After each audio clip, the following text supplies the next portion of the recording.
فوز أمري إلى الله إن الله بصير بالعباد ولا حول ولا قوة إلا بالله العلي العظيم حسبنا الله ونعم الوكيل نعم المولى ونعم النصير أعوذ بالله من الشيطان اللعين الرجيم بسم الله الرحمن الرحيم الحمد لله الذي لا مصاد له في ملكه ولا منازع له في أمره ولا شبيه له في عظمته ثم الصلاة والسلام على رسوله الكريم الأمي المكي المدني القرشي الهاشمي أبي القاسم محمد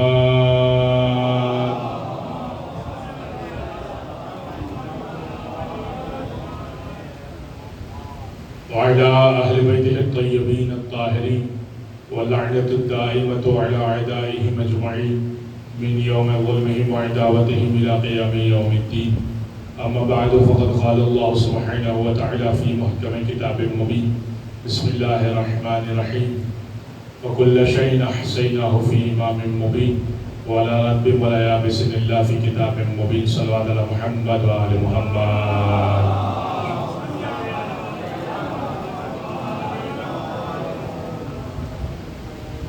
حضرت گرامی شب جمعہ بھی ہے، شب عاشور بھی ہے، اور آج آخری گفتگو ہے ہمارے عنوان کی. کوشش کروں گا کہ میں اپنی بات کو کسی اختتامی مرحلے تک لے کر آؤں، اس لیے کہ جو عنوان ہے یہ عنوان وسیع ہے اور اس عنوان کا اس کے سوا کوئی اختتام نہیں ہے کہ قرآن اہل بیت کے بغیر نہیں ہے، اہل بیت قرآن کے بغیر نہیں ہے. اس ایک جملے کے سوا اس کا کوئی اختتام نہیں ہے. اس کے اوپر جتنی بات کرتے چلے جائیے وہ کم ہے. لیکن اس سے پہلے کہ میں گفتگو پیش کروں، یہ جو مجلس اعزا ہے اور یہ جو حوادث و واقعات کربلا ہیں، یہ بیان ہوتے تو اس کا کیا فائدہ ہوتا ہے؟ اس کو قرآن سے سمجھیے. رسول سے پروردگار نے کہا کہ وہ کلن سورہ ہود قرآن کا 11واں سورہ ہے اور آیت نمبر 120 ہے. کلن نقص من انباء الرسل ما نثبت به فؤادک. اے حبیب، ہم آپ کو گزشتہ انبیاء کی باتیں بتاتے ہیں، ما نثبت به فؤادک، تاکہ آپ کا دل مضبوط ہو جائے. گزشتہ انبیاء کی قصے آپ کو سناتے ہیں، اس لیے سناتے ہیں تاکہ آپ کا دل مضبوط ہو جائے. یعنی کیا مطلب ہے؟ اس کو سمجھیے گا. قرآن کہہ رہا ہے کہ اے حبیب، اگر آپ جب معجزات دکھاتے ہیں اور آپ کو جادوگر اور کاہن یہ لوگ کہتے ہیں، توجہ رکھیے گا، جادوگر اور کاہن یہ لوگ کہتے ہیں ہم آپ کو حضرت نوح اور حضرت موسیٰ اور حضرت عیسیٰ کا واقعہ سناتے ہیں. حضرت موسیٰ نے جب اپنا عصا ڈالا تھا اور فرعون کے آگے اور وہ اژدہا بن گیا تھا تو لوگوں نے کیا کہا تھا؟ فرعون نے کیا کہا تھا؟ یہ نہیں کہا تھا کہ یہ سچا نبی ہے، یہ کہا تھا کہ اس سے بڑا جادوگر کون ہے؟ کہ ہمارے پاس جو جادوگر ہیں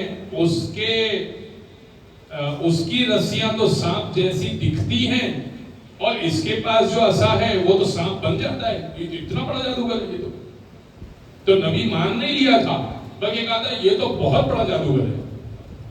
تو اے حبیب، جب آپ چاند کے ٹکڑے کرتے ہیں تو آپ کو لوگ نبی نہیں مانتے بلکہ کہتے ہیں کہ آپ تو بہت بڑے جادوگر ہیں.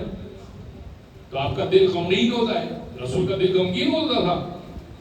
آپ تصور کریں نا کہ ابو لہب ابو جہل یہ کہہ رہے تھے کہ آپ اگر چاند کے ٹکڑے کر کے دکھا دیں نا تو ہم آپ کو نبی مان لیں.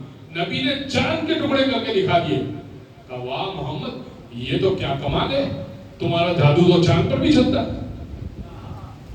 یعنی مانے نہیں پھر بھی نہیں کہنے لگے ہم نے جادوگر دیکھے ہیں بڑے بڑے جن کے جادو زمین پر چلتے ہیں، تم اتنے بڑے جادوگر ہو تمہارا جادو چاند پر بھی چلتا ہے۔ پھر وہ کہنے لگے اچھا درخت اگر چلتا ہوا دکھا دو نا تو مان لیں گے۔ درخت جڑوں سمیت رسول نے چلتا ہوا دکھا دیا، پھر بھی نہیں مانے۔ کہا یہ اتنا بڑا جادو کون کر سکتا ہے؟ تو اے حبیب ہم آپ کو، اب قرآن کیا کہہ رہا ہے؟ وَقُلًّا نَقُصُّ مِنْ أَنْبَاءِ الرُّسُلِ، ہم آپ کو انبیاء کے رسولوں کے قصے سناتے ہیں، مَا نُثَبِّتُ بِهِ فُؤَادَكَ، تاکہ آپ کا دل مضبوط ہو جائے کہ آپ کے ساتھ یہ نہیں ہو رہا، یہ گزشتہ انبیاء کے ساتھ بھی ہو چکا ہے۔ عیسیٰ مردے کو زندہ کر دیتے تھے، کوڑی کے مرض کو ٹھیک کر دیتے تھے، مریض کو ٹھیک کر دیتے تھے، برس کے مریض کو ٹھیک کر دیتے تھے۔ وہ کہتے تھے واہ یہ تو اللہ کر سکتا ہے، مردے کو زندہ کون کر؟ وہ کہتے تھے بھائی اللہ نے طاقت دی ہے، میں اللہ کا بندہ ہوں۔ نہیں، اللہ کے بندے نہیں ہو، تم تو خدا ہو، یا تو تم خدا ہو یا تو تم کوئی جادوگر ہو، دو میں سے کوئی ایک چیز مانیں گے۔ ابھی آپ پریشان نہیں ہو۔ اب میں کیا پیش کرنا چاہ رہا ہوں اس بات سے، کربلا کے واقعے۔ ہم یہ واقعات کربلا کو دوہرا کر یہ عوام کو بھی سمجھاتے ہیں، اور جہاں تک بات پہنچ رہی ہے ہم یہ واقعات کیوں دہراتے ہیں؟ تاکہ دشمن مصطفیٰ، دشمن خدا اور دشمن اہل بیت کے سامنے ہمارا دل مضبوط ہو جاتا ہے۔ جب بھی تم علی کے خلاف بھونکتے ہو، ہم منبر سے ذکر کرتے ہیں، ہم ذکر سید الشہداء برپا کرتے تاکہ ہمارا دل مضبوط ہو جائے۔ ہمارا دل مضبوط ہوتا ہے ذکر اہل بیت اطہار کر کے، ذکر کربلا کر کے، ذکر مولا کائنات کر کے، ہمارا دل مضبوط ہوتا ہے۔ لہذا اس ذکر میں جتنا حصہ ڈال سکے۔ بعض دفعہ ایسا ہوتا ہے کہ آپ کچھ دیر مجلس میں جا سکتے ہیں، اس کے بعد ہمت نہیں ہوتی، آپ کو لگتا ہے اب آپ بہت زیادہ نیند کا غلبہ ہے، آپ پہ ہمت نہیں ہے، اور اس کے بعد آپ یہ سوچتے ہیں کہ یا تو مکمل ہی سو جاتے ہیں، گھر پہ بیٹھ کے آپ سوچتے ہیں کہ یا تو مکمل سو جاتے ہیں، کچھ دیر کی مجلس میں چلے جاتے ہیں، پھر آپ ایسا کرتے ہیں نہیں ایسا کرتے ہیں مکمل سو جاتے ہیں، تھوڑی دیر کے لیے مجلس میں کیا جانا ہے نا، ذہن میں آتا ہے تھوڑی دیر کے لیے مجلس میں کیا جانا، اس سے کیا فائدہ ہوگا؟ فائدہ ہوگا، ذکر اہل بیت سے گناہ دھلیں گے، ذکر اہل بیت سے درجات بلند ہوں گے۔ وہ 5 منٹ کے جلوس میں جو آپ کہہ رہے ہیں نا کہ آپ دماغ میں آ رہا ہے، میں اگر 10 منٹ کے جلوس میں شریک ہو جاؤں گا تو کیا فائدہ ہوگا؟ تو میں ایسا کرتا ہوں کہ گھر میں ہی پڑا رہتا ہوں، نہیں جائیے 10 منٹ کے جلوس میں شریک ہو جائیے، بہت شکریہ، جائیے 10 منٹ کے جلوس میں شریک ہو جائیے۔ جب شہدائے کربلا کی یاد بپا کرنے والوں کی خاک آپ کے قدموں سے ٹکرائے گی نا تو بہت بیماریاں آپ سے دور ہو جائیں گی۔ وہ 10 منٹ کی جو فضا میں آپ جائیں گے اور علم کا دیدار کریں گے اور حسین حسین کی صدا آپ کے کان سے ٹکرائے گی تو بہت بیماریوں کا، دل کی بیماریوں کا علاج ہو جائے گا۔ 10 منٹ اللہ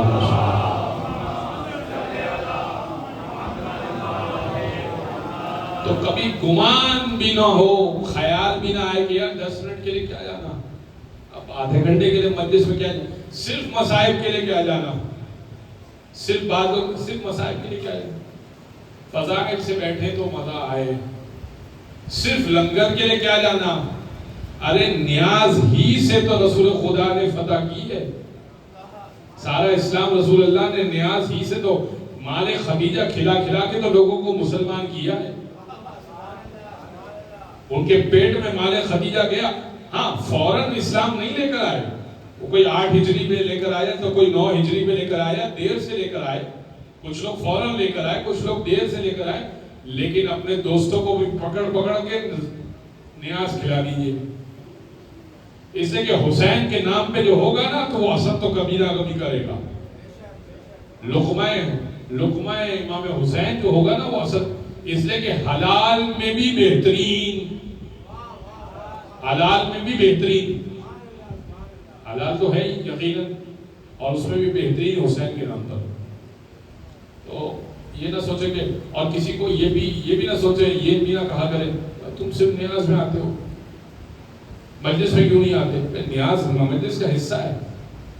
یہ بھی تصور نہ کریں.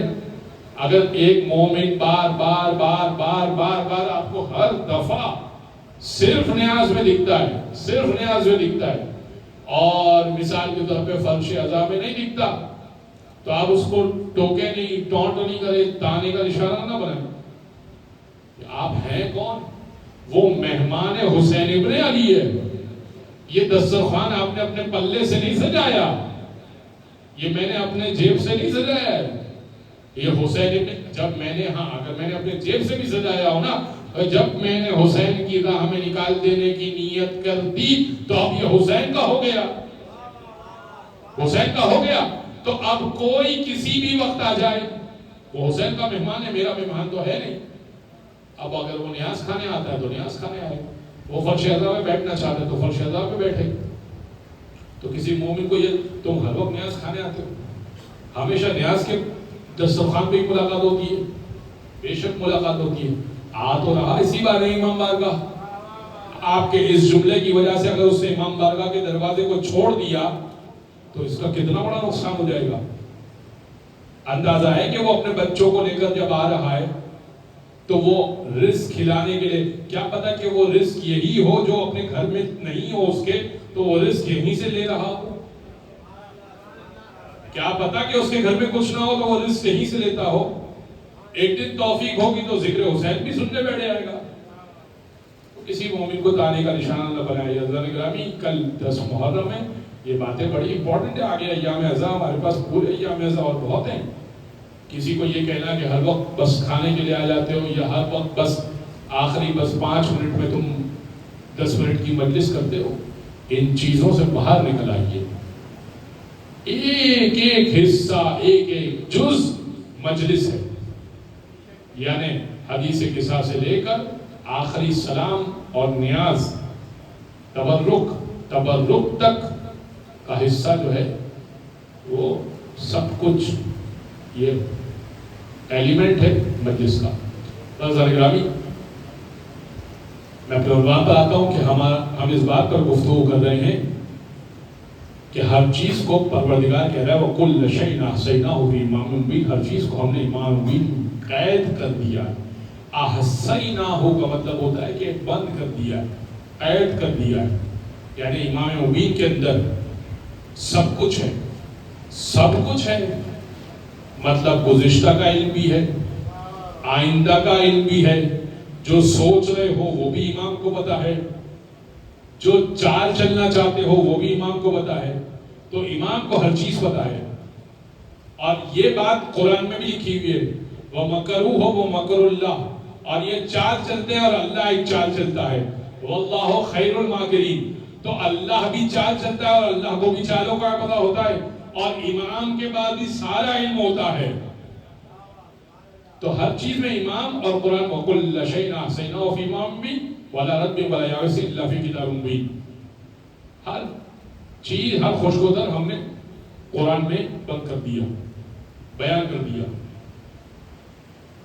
حافظ رجب برسی کہتے ہیں، اور یہ اہل سنت کے بہت بڑے عالم دین ہیں، وہ کہتے ہیں کہ مولا علی کی شان میں اگر آیات کو میں گنتا ہوں تو تقریباً 500 آیتیں 500 آیتیں علی کی شان میں اتری ہیں.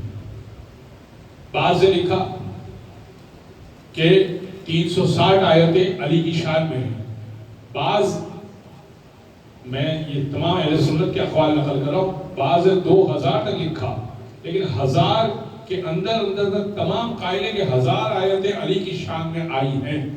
یعنی آیتوں میں سے 6000 آیتوں میں سے 1000 سے اوپر یا 1000 کے پاس تک آیتیں علی کی شان میں ہیں. اور بعض کہتے ہیں کہ 1/3 قرآن جو ہے وہ علی کی شان، اہل سنت علماء کا بتا رہا ہوں کہ علی کی شان میں آیا ہے. اور آج میں کچھ اس کی مثالیں پیش کرنا چاہتا ہوں. یعنی فقط علی ذکر علی نہیں ہے، تمام ائمہ کا ذکر بھی ہے قرآن کے اندر، تمام ائمہ کا ذکر بھی ہے. یعنی کیا مطلب؟ جب چھٹے امام سے پوچھا گیا کہ مولا آج چونکہ شب عاشور ہے تو کچھ سوال سے بھی گفتگو کروں گا. چھٹے امام سے پوچھا گیا کہ مولا یہ بتائیے، یہ قرآن میں بڑی عجیب سی آیت ہے، یعنی 3-4 آیتیں بڑی عجیب سی ہیں، اور وہ سورہ فجر، اور سورہ فجر کا دوسرا نام ہے سورہ حسین. اس لیے کہ سورہ وہ ہے کہ جس کی آخری آیت کی جو آخری آیت ہے یہ وہ ندا تھی جو امام حسین کو پروردگار نے ندا دی تھی. یا ایھۃ النفس المطمئنہ، اے نفس مطمئنہ، اے اطمینان والے نفس. اس میں وہ آیت موجود ہے سورہ فجر میں. ابتدائی آیت کیا ہے؟ والفجر ولیال العشر والشفع والوتر. فجر کی قسم، ولیال العشر 10 راتوں کی قسم، والشفع والوتر 2 کی قسم، 1 کی قسم. مولا یہ کون سی فجر ہے جس کی اللہ قسم کھا رہا ہے؟ یاد رکھیے اللہ جب قسم کھاتا ہے نا، دیکھیں میں اور آپ قسم کھاتے تو کیوں کھاتے ہیں؟ میں اور آپ قسم کھاتے ہیں تو بعد میں وزن پیدا کرنے کے لیے قسم کھاتے ہیں. کسی بات میں وزن پیدا کرنے کے لیے قسم کھاتے ہیں. ایک بات ایسی ہوئی ہے سامنے والا یقین نہیں کر رہا تو ہم ساتھ میں اللہ کی قسم ملا دیتے ہیں. اللہ کی قسم ملا دیتے ہیں تو ہماری بات جو ہم نے کہی ہوتی ہے اس بات میں وزن پیدا ہو جاتا ہے. ایسا ہی ہے. اللہ کیوں قسم کھا رہا ہے؟ اللہ کی بات میں تو ویسے ہی وزن ہے. اللہ کی بات تو سچی ہے. اللہ تو اصدق القائلین ہے، سچوں میں بھی سچا ہے، اس کا قول سچا ہے. پھر اللہ قسم کیوں کھاتا ہے؟ یہ بھی امام سے سوال پوچھا گیا. امام نے فرمایا اللہ بات میں وزن پیدا نہیں کرنا چاہتا، اللہ کی بات وزنی ہے. اللہ جب قسم کھاتا ہے، جس چیز کی قسم کھاتا ہے اس چیز کو وزنی کرنا چاہتا ہے. اللہ جب قسم کھاتا ہے تو اس چیز کو وزنی کر دیتا ہے. کیا مطلب؟ کہا اسے کہا مولا والفجر، فجر کی قسم. یہ کون سی فجر ہے کہ جس کی اللہ قسم کھا رہا ہے؟ امام نے فرمایا یہ جس فجر کی اللہ قسم کھا رہا ہے یہ فجر ہے وہ فجر جو حسین نے پڑھی تھی کربلا میں. فجر کی قسم. وَلَيَالِ الْعَشْرِ 10 راتوں کی قسم. مولا یہ 10 راتیں کون سی ہیں؟ اچھا ایک اس کی تفسیر تو وہی ہے جو ظاہر میں تفسیر مسلمان کرتے ہیں. کیا تفسیر کرتے ہیں؟ پہلے وہ تفسیر سن لیجئے تاکہ پھر وہ بھی سمجھ میں آ جائے اور پھر مولا کی بتائی ہوئی تفسیر بھی سمجھ میں آ جائے. تفسیر یہ کرتے ہیں کہ اللہ نماز فجر کی قسم کھا رہا ہے. جو نماز فجر ہم روزانہ پڑھتے ہیں، انشاءاللہ پڑھتے ہوں گے، امید یہی ہے. تو نماز فجر جو روزانہ پڑھ رہے ہیں اس کی اللہ قسم کھا رہے ہیں. وَلَيَالِ الْعَشْرِ 10 راتوں کی جو قسم کھا رہے ہیں. ہمارے بھائی ترجمہ کرتے ہیں کہ یہ جو 10 راتیں یہ آخری طاق راتیں ہیں. 10 راتیں جو آخری رمضان کی آخری 10 راتیں یہ اس کی اللہ قسم کھا رہا ہے. بعض ترجمہ کرتے ہیں نہیں یہ آخری 10 راتیں نہیں، اللہ ذی الحج کی 10 راتوں کی قسم کھا رہا ہے. یعنی پہلی ذی الحج سے لے کر 10 ذی الحج تک یہ 10 راتیں بھی بڑی محترم 10 راتیں ہیں. جو حضرت موسیٰ کوہ طور پر گئے تھے 30 راتوں کا وعدہ کیا تھا اور پھر 40 راتیں ہو گئی تھی تو وہ 40 جو 10 دن پڑھے تھے وہ یہ 10 دن پڑھے تھے. تو کہا یہ وہ 10 راتیں ہیں کہ جس کی اللہ قسم کھا رہا ہے، یا طاق راتوں کی قسم کھا رہا ہے، آخری عشرے کی قسم کھا رہا ہے، رمضان کے آخری عشرے کی قسم کھا رہا ہے. والشفع والوتر 2 کی قسم 1 کی قسم. کہا یہ جو شب نماز ہے، شف اور وتر 3 رکعت جو ہمارے بھائی پڑھتے ہیں نماز عشاء کے فوراً بعد، کہا یہ اللہ اس کی قسم کھا رہا ہے. اب سنیے امام نے کیا تفسیر کی. امام نے فرمایا یہ جو فجر ہے یہ وہ فجر ہے جو حسین نے پڑھی فجر کربلا میں. اللہ اس فجر کی قسم کھا رہا ہے، فجر کی قسم. وَلَيَالِ الْعَشْرِ 10 راتوں کی قسم. 10 راتیں کون سی؟ کب؟ پہلی محرم سے لے کر 10ویں محرم تک 10 راتوں کی قسم. توجہ ہے کہ یہ 10 راتیں بڑی محترم 10 راتیں ہیں.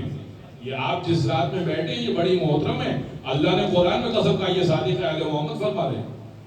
پھر فرمایا مولا دو کی قسم ایک کی قسم، یہ شفع اور وتر کیا ہے؟ امام نے فرمایا اس دو اور ایک سے مراد کا دو سے مراد علی و فاطمہ کی قسم کھا رہا، علی و فاطمہ کی قسم کھا رہا ہے. کا ایک سے مراد وتر، وتر کہتے ہیں ایک کو، وتر کہتے ہیں ایک کو. کا یہ وتر سے مراد اللہ قسم کھا رہا ہے رسول خدا کی، حسین کی فجر کی قسم، 10 راتوں کی قسم جو تم پہلی محرم سے لے کر شب عاشور تک، پہلی محرم کی شب سے لے کر شب عاشور تک جو 10 راتیں بنیں گی، ان 10 راتوں کی قسم. اور پھر محمد و علی کی قسم، علی و فاطمہ کی قسم اور محمد کی قسم. یہ قسمیں کھا کر پروردگار سورہ شروع کر رہا ہے. اچھا ایک اور آیا صحابی، اسے کا مولا والفجر ولیال العشر والشفع والوتر، اس کی کیا تفسیر ہے؟ امام وہ نہیں ہوتا جو جواب کو دہرائے. امام نے دوسری تفسیر بیان کی. امام نے فرمایا کہ جو تجھ سے پہلے گیا تھا اس کو تو دوسری بات بیان کی تھی، اور تجھے دوسری بات بیان کر رہا ہوں، جبکہ یہ بھی ٹھیک ہے. یعنی یہ نہیں ہے کہ میں کوئی نئی بات پیش کر رہا ہوں، کوئی نعوذ باللہ درو کوئی جھوٹ سے کام لے رہا ہوں. یہ بھی ٹھیک ہے، اللہ کی یہ بھی مراد ہے اور وہ بھی مراد تھی. فرمایا فجر سے مراد وہ فجر جو طلوع ہوگی اور تمام کو ظلم و جور سے نجات مل جائے گی. اس فجر سے مراد حضرت حجت کی قسم. توجہ ہے، اور تو نہیں ہو رہے، پریشان تو نہیں ہو رہے. میرا موضوع وہی ہے، امام مبین اور قرآن مبین. قرآن مبین، قرآن واضح ہے لیکن کیسے واضح امام سمجھائیں گے. سمجھ میں نہیں آئے گا کون سی فجر. فجر تو آپ بھی پڑھ رہے ہیں، فجر تو میں بھی پڑھ رہا ہوں، لیکن سب کی فجر اتنی محترم نہیں ہے کہ اللہ قسمیں کھاتا پھرے. اللہ قسمیں ہر ایک کی فجر کی نہیں کھائے گا. کوئی ایسی فجر ہے جس کی اللہ قسم کھا رہا ہے، کوئی ایسی 10 راتیں ہیں جس کی اللہ قسمیں کھا رہا ہے. اب سنیے امام کی زبانی. امام نے کہا یہ جو فجر ہے نا، کہ یہ فجر سے مراد ایک نئی صبح جو طلوع ہو رہی ہے، یہ وہ مراد ہے. اور وہ نئی صبح کہ جب ظلم و جور چھٹ جائے گا، اس سے مراد حضرت حجت ہیں، حضرت مہدی. فجر سے مراد کون ہو گئے؟ حضرت حجت. کہ یہ جو 10 ہے نا، 10 راتیں، اس کو بعد میں سمجھاتا ہوں، اب اس کو ذہن میں رکھیے. 10 راتیں فجر سے مراد والفجر حضرت حجت، ولیال العشر اس کو ذہن میں رکھیے، والشفع والوتر 2 کی قسم اور 1 کی قسم. امام نے فرمایا دو سے مراد علی و فاطمہ، 1 سے مراد محمد مصطفیٰ. اللہم صلی اللہ علیہ. تو رسول کا ذکر ہو گیا، علی و فاطمہ کا ذکر ہو گیا، حضرت حجت کا ذکر ہو گیا. تو بیچ میں کتنے رہ گئے بھائی؟ بیچ میں تو 10 ہی رہ گئے. کا حضرت حسن سے لے کر حضرت حسن عسکری تک کا یہ ہے 10. اللہ کہہ رہا ہے وَلَيَالِ الْعَشْرِ 10 راتوں کی قسم. یعنی فجر حضرت حجت، 10 راتیں حسن سے عسکری، حسن سے لے کر حسن عسکری تک. اور 2 سے مراد علی و فاطمہ اور 1 سے مراد محمد مصطفیٰ. کا سورہ فجر میں ہم 14 کا ذکر اللہ کر رہا ہے. اللہ اکبر، یا رسول اللہ، یا محمد وآل محمد، اللہ محمد. اللہ ہم اہل بیت اطہار کا تذکرہ اس سورے میں کر رہا ہے. ہم 14 کا تذکرہ اللہ اس سورے میں کر رہا ہے اور اس انداز سے کر رہا ہے. لہذا میں نے آپ کی خدمت میں کل بات بیان کی تھی، قرآن پورا کا پورا قرآن آپ اہل بیت کے بغیر سمجھنے کی کوشش کریں، مشکل نہیں، ناممکن ہو جائے گا. بہت ہی پریشانی ہو جائے گی. فقط فقہ کے لحاظ سے نہیں پریشانی ہوگی، عقائد کے لحاظ سے مشکل ہو جائے گی، عقائد میں پریشانی آ جائے گی. اور عقائد میں کسی ایک مرحلے پر پریشانی نہیں آئے گی، ہر مرحلے پر پریشانی آئے گی. ولایت کے مرحلے پر آئے گی، امامت کے مرحلے پر آئے گی. یسألونک یومئذ عن النعیم، کل میں نے پیش کیا تھا آپ کی خدمت. نعیم سے مراد وہ مولا کا چاہنے والا کھانے پینے کو لے رہا تھا. امام نے فرمایا کہ نہیں، نعیم سے مراد ہم اہل بیت کی ولایت اور امامت ہے. اور اب قرآن نے کہا کہ یوم ندعو کل اناس بامامہم، ایک دن ہوگا قیامت کا کہ ہر ایک کو اپنے امام کے ساتھ پکارا جائے گا. تو یہاں پر بھی کچھ نے ترجمہ کیا کہ یوم ندعو کل اناس بکتابہم، کتاب کے ساتھ پکارا جائے گا.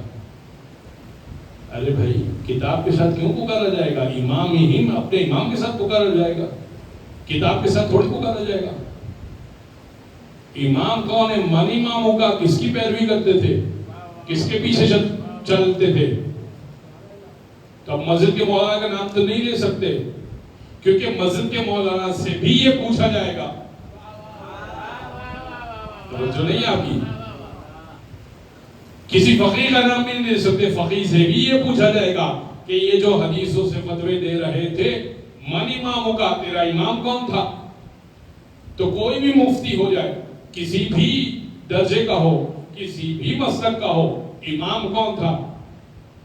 یعنی رسالت امام کے بعد قرآن تو تھا. قرآن سمجھنے کے لیے ہادی کس کو سمجھا تھا؟ ہادی کس کو مانا تھا؟ اور اگر وہ کہہ دے کہ بھئی میں مسجد کے پیش نماز، کہو مسجد کے پیش نماز سے تو خود ہم نے یہ سوال کیا ہے، خود مسجد کے پیش نماز سے بھی ہم نے یہی سوال کیا کہ من اماموں کا، تیرا امام کون ہے؟ تیرا رب کون ہے؟ تیرا نبی کون ہے؟ تیرا امام کون ہے؟ یوم ندعو کل اناس بامامہم، قیامت کا دن ہوگا اور امام کے ساتھ پکارا جائے گا. فمن اوتی کتابہ بیمینہ فاولئک یقرؤون کتابہم، اور جس کو اس کی کتاب اس کے ہاتھ میں دی جائے گی، دائیں ہاتھ میں دی جائے گی. قرآن کی آیت پڑھ رہا ہوں اپنی خدمت میں، تو وہ اپنی کتاب کو پڑھ لیں گے. ولا یظلمون فتیلا، اور ان پر ذرہ برابر بھی ظلم نہیں ہوا ہوگا. یعنی کچھ لوگ ہوں گے کہ جن کا امام ٹھیک ہوگا تو ان کو دائیں ہاتھ میں نامہ دیا جائے گا، اور کچھ لوگ ہوں گے کہ جن کا امام غلط ہوگا تو ان کو بائیں ہاتھ میں نامہ اعمال دیا جائے گا. تو امام کو ٹھیک کرنا ہوگا، اور کسی کا امام ہی نہ ہو. کوئی کہے کہ بھائی امام ہی نہیں ہے ہمارا، یہ مشکل ہے، واقعی مشکل ہے، پریشانی کی بات ہے. لہذا امام کو ٹھیک کر لیجئے. اگر امام نہیں ہے، کوئی سن رہا ہے بات کو، تو قرآن تو ہے، بڑی عجیب بات ہے، اللہ ہادی نہ اتارے اور ہدایت اتار دے. اور اس سے بڑھ کر تو عجیب بات یہ لگتی ہے مجھے، اس کو سنیے گا، اس سے بڑھ کر تو عجیب بات یہ ہے کہ مسلمانوں کا عقیدہ اس پر بڑا پختہ ہے کہ کوئی غلط کام ہو جائے تو وہ یہ ضرور کہتے ہیں کہ بھئی ہمیں شیطان نے بہکا دیا، ہمیں شیطان نے گمراہ کر دیا. کمال بات ہے، کمال بات ہے، اللہ نے بہکانے کا تو پورا انتظام کر دیا ہے. اللہ نے بہکانے کا پورا انتظام کیا ہے، ہدایت کا کوئی انتظام نہیں کیا. شیطان نے بہکا دیا. اور جب ہم کہتے ہیں کہ مہدی پردہ غائب میں، تو کہتے ہیں پردہ غائب میں کیسے؟ واہ، وہ وسوسے ڈال ڈال کے بہکا تو سکتا ہے، اور مہدی ہدایت نہیں کر سکتے.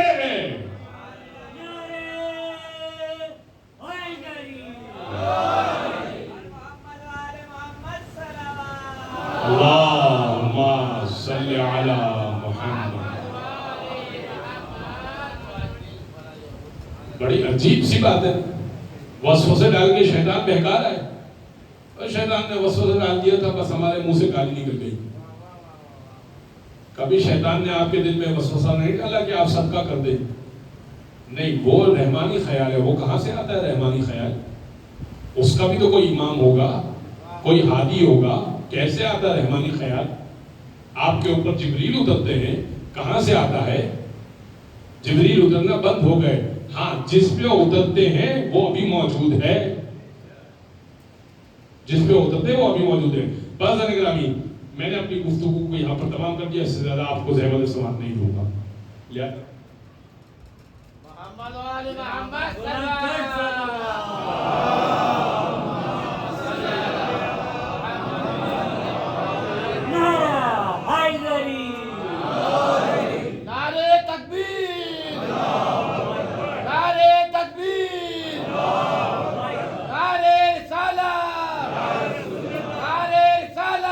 یا رسول اللہ، حیدری، محمد وآل محمد محمد وآل محمد۔ حضرت گرامی، اس سے زیادہ آپ کو زحمت سماعت نہیں دے۔ اس بات کو ذہن میں رکھیے کہ کل جب عاشور کے لیے آمادہ ہوں گے، ابھی میں نے یہ بات پیش کی تھی، آج بھی پھر پیش کر دیتا ہوں، کچھ اور نئے چہرے ہیں۔ آپ کے جسم پہ کالا لباس ایک طرح سے آپ کا یونیفارم ہے۔ اس کا مطلب یہ ہے کہ آپ مولا کے ریپریزنٹیٹیو ہیں۔ کوئی آپ سے بدتمیزی کر رہا ہے، کوئی اپنا ہے، کوئی پرایا ہے، اس کو قطع نظر آپ نے جواب میں حسین ابن علی کے صدقے معاف کر دیا، اس لیے کہ نگاہ میں آپ کی عزاداری ہونی چاہیے۔ وقت برباد نہیں کریں، عزاداری کریں۔ آستینیں الٹی بھی ہوں، گریبان پھٹا ہوا ہو، بال بکھرے ہوئے ہوں، چہرے سے لگے کہ بھئی یہ غمزدہ ہے، چہرے سے لگنا چاہیے کہ اس کے گھر میں میت ہوئی ہے۔ ٹولیاں بنا کے ہنس رہے ہیں، باتیں کر رہے ہیں، کہے لگ رہے ہیں، نہ کریں۔ پتہ چلنا چاہیے کہ غمگین ہے، پریشان ہے، حسین کا گھر لٹ گیا ہے۔ دوشمنی آبادی نے کہا فروغ داغ جگر مہر و ماہ پا نہ سکے، وہ عشق ہی نہیں کونین پہ جو چھا نہ سکے، خلیل نے بھی نہ پایا ثبات عزم حسین، بنایا کعبہ مگر کربلا بنا نہ سکے۔ ابراہیم خلیل اللہ تھے مگر بیٹا تو بچ گیا تھا نا، بیٹے کی جگہ دمبا آ گیا، اور قرآن نے کہا وَفَدَيْنَاهُ بِذِبْحٍ عَظِيمٍ، ایک ذبح عظیم کو ہم فدیہ قرار دیں۔ ہاں، اب باری حسین کی، وہ اپنا فدیہ پیش کریں گے، وہ خود فدیہ بن جائیں گے۔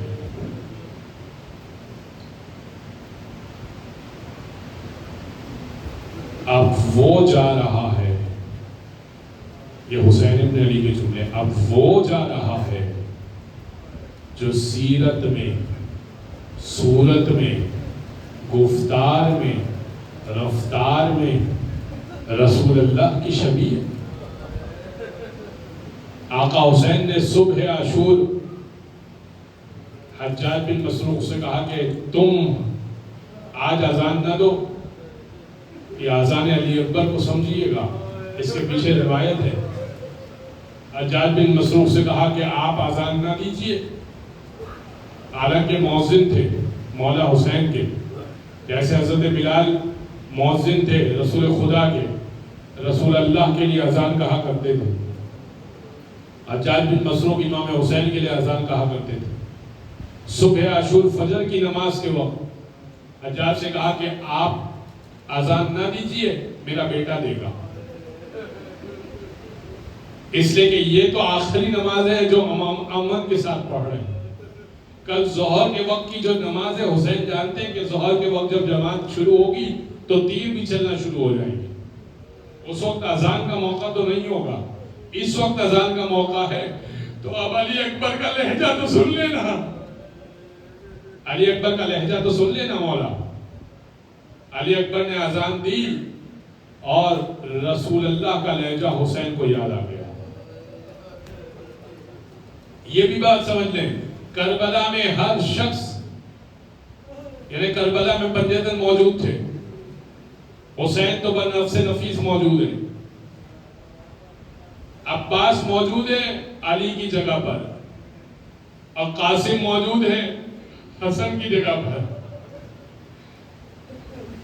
اور علی اکبر موجود ہے رسول خدا کی جگہ پر،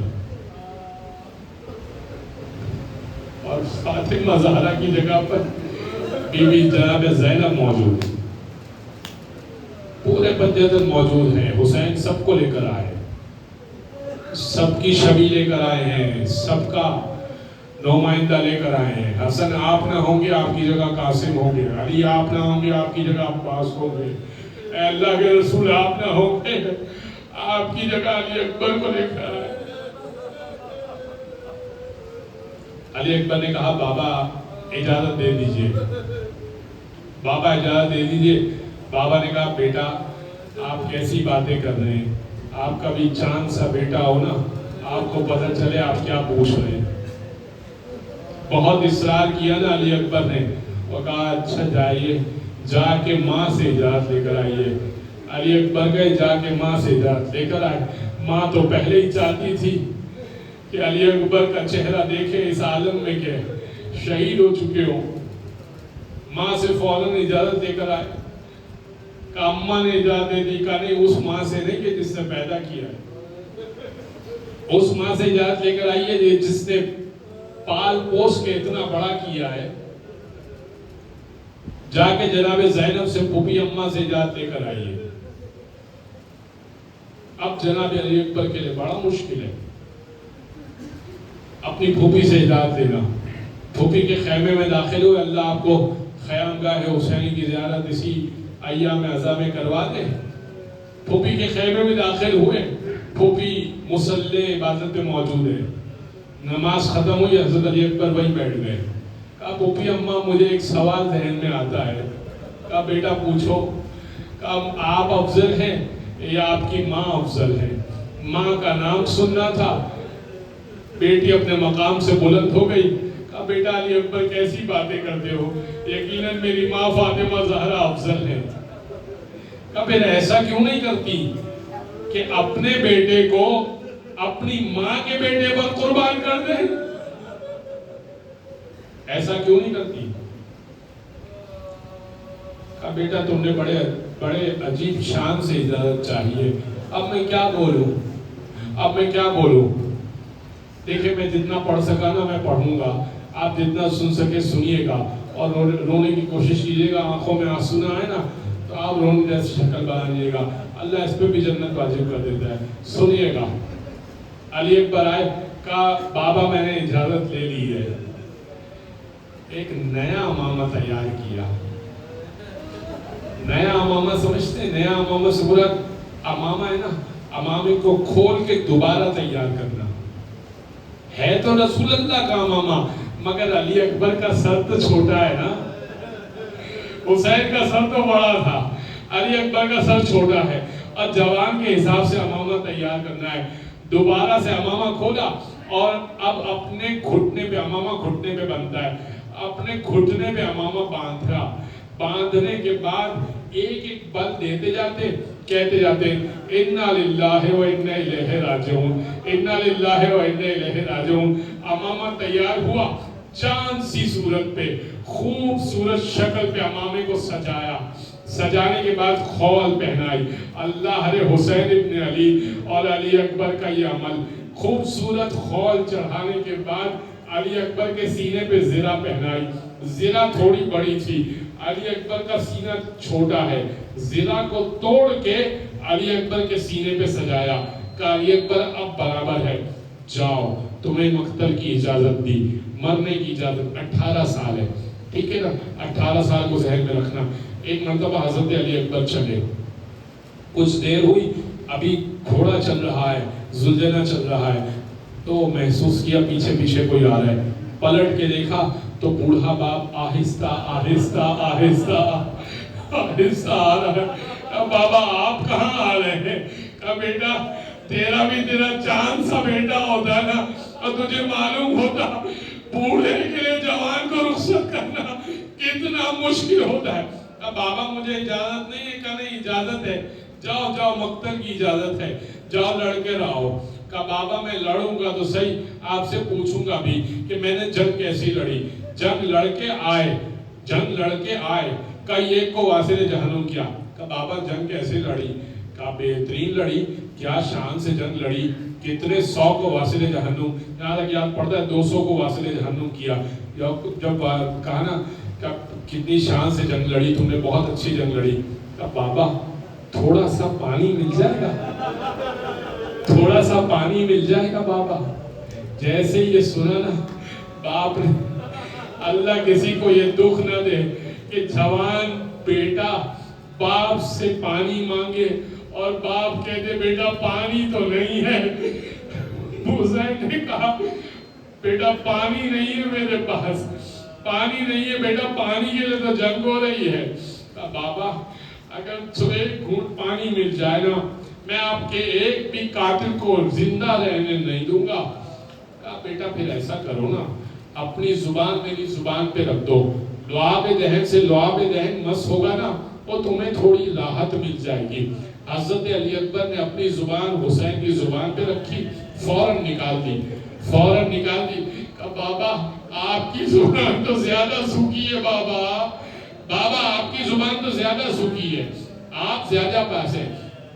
امام حسین نے اپنی عقیق کی انگوٹھی دی. کہا عقیق کی انگوٹھی چوسو شاید کوئی راحت آئے. کہا علی اکبر نے تھوڑا چوسنا شروع کیا. کہا بابا اس سے کہاں پیاس بجھتی ہے، بابا اس سے کہاں پیاس بجھتی ہے، جتنی پیاس مجھے لگی ہے اس سے راحت نہیں آتی، بس میں پانی کا انتظام کرتا ہوں. اب علی اکبر گئے، بس اب جو گئے نا بس یہ آخری ودا ہے. علی اکبر گئے اور پھر آواز دی. ہاں اب علی اکبر کو گھیرا، ایسے گھیرا کہ زور سے سر پہ تبر مارا. جب تبر مارا نا زمین کربلا پر آئے، جیسے زمین کربلا پر آئے نا تو برچھی ماری سینے میں، زرہ پھٹ گئی، سینے میں برچھی اتر گئی. برچھی اتری نا تو سینے سے برچھی نکالنا چاہیے، برچھی نہیں نیزہ نکالنا چاہا. نیزے کے آگے کے حصہ ٹوٹ کے اندر رہ گیا. اب نیزہ نکال دیا، نیزہ نکال دیا نا علی اکبر تڑپنے لگے. کہا بابا مجھے ودا کیجئے بابا، میرا آخری سلام قبول کیجئے. کہا بیٹا دکھائی نہیں دے رہا بیٹا، بیٹا تو مجھے آواز دیتا رہے، تیری آواز پر میں آ جاؤں گا. اب علی اکبر آواز دیتے ہیں الیہ الیہ، ادھر ادھر ادھر ادھر، اور حسین آواز کے سہارے آ رہے ہیں، گرتے گرتے گرتے گرتے یا علی یا علی یا علی یا علی. نہیں معلوم نجف والے علی کو پکار رہے ہیں یا علی اکبر کو پکار رہے ہیں. پہنچے اور پہنچنے کے بعد کہا بیٹا تجھ میں تو ابھی طاقت باقی ہے، میں تجھے اٹھا کے خیمے میں نہ لے جاؤں. کہا بابا خیمے میں لے جائیے. بس حسین نے کوشش کرنا چاہی، دونوں ہاتھ، ایک ہاتھ سر کے نیچے ڈالا، ایک ہاتھ پیر کے نیچے ڈالا. اٹھانا چاہتے اٹھ نہیں پا رہے، اٹھانا چاہ رہے اٹھ نہیں پا رہے. کہا بچے تو میری مدد کیوں نہیں کرتا، ایسا کرنا اپنے ہاتھ میرے گردن کے گرد ڈال دے. کہا بابا میں ڈال دیتا ہوں. ایک ہاتھ ڈالا، دوسرا ہاتھ نہیں ڈالا. کہا بچے کیا چھپا رہا ہے، کہا بچے کیا چھپا رہا ہے. ہاتھ جو ہٹایا تو نیزے کا ٹوٹا ہوا ٹکڑا اندر کلیجے میں پھنسا تھا. کہا بابا یہ تکلیف دے رہا ہے، بابا یہ تکلیف، بڑھاپے میں یہ والی تکلیف آپ کو نہیں دے رہا. کہا بس اتنی سی بات ہے، میں اس کو نکال دوں گا نا تو تیری مشکل حل ہو جائے گی. کیا مشکل حل ہوتی، آسمان کی طرف حسین نے دیکھا اور ایک مرتبہ بلایا تو ضرور ہوگا، اے اللہ کے رسول حضرت ابراہیم کو بھی لائیے، دیکھیے نہ میری آنکھوں پہ پٹی ہے نہ علی اکبر کے ہاتھ بندھے ہیں. اور اب ایک ہاتھ زمین کربلا پر رکھا، ٹوٹا ہوا ٹکڑا نکالنا چاہتے ہیں. کلیجہ تھر تھر آیا, علی اکبر کی لاش میں لرزہ آیا, زمین کربلا میں تھر تھراہٹ پیدا ہوئی. جیسے ہی زلزلہ آیا, جناب زینب خیمے سے باہر آئی, کہا بھائیا اکیلے تو نہ اٹھ پائے گا, میں بھی آ جاؤں. کہا نہیں زینب, آپ کے پردے پر اپنا علی اکبر قربان